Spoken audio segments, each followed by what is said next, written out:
اعوذ باللہ من الشیطان الرجیم، بسم اللہ الرحمن الرحیم۔ تمام معزز دوستوں کو دنیا میں جہاں جہاں ہماری ویڈیو دیکھ رہے ہیں، اسلامی معلومات، دینی معلومات شروع کرنے سے پہلے السلام علیکم ورحمۃ اللہ وبرکاتہ۔ سوال: نبی کریم صلی اللہ علیہ وآلہ وسلم نے طائف میں کتنے دن قیام کیا؟ جواب: 10 دن۔ سوال: سفر طائف میں آپ صلی اللہ علیہ وآلہ وسلم کے ساتھ کون سے صحابی تھے؟ تو جواب ہے حضرت زید بن حارثہ۔ سوال: شہر طائف میں آپ صلی اللہ علیہ وآلہ وسلم کس کے گھر دعوت اسلام کے لیے تشریف لے گئے؟ جواب: عمرو بن عوف کے بیٹوں کے گھر جو طائف کے سردار تھے۔ سوال: مسجد نبوی کن چیزوں سے بنائی گئی؟ جواب ہے کھجور کے تنوں اور شاخوں سے۔ سوال: اصحاب صفہ کون تھے؟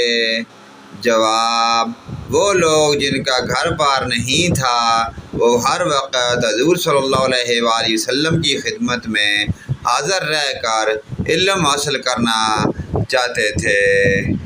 سوال: پہلے مؤذن کون تھے؟ جواب ہے حضرت بلال رضی اللہ تعالیٰ عنہ۔ سوال: مواخات کب ہوا؟ جواب: 1 ہجری۔ سوال: مسلمانوں اور یہودیوں کے درمیان کون سا معاہدہ ہوا؟ جواب ہے میثاق مدینہ۔ سوال: عربی زبان میں میثاق کے کیا معنی ہیں؟ جواب ہے معاہدہ۔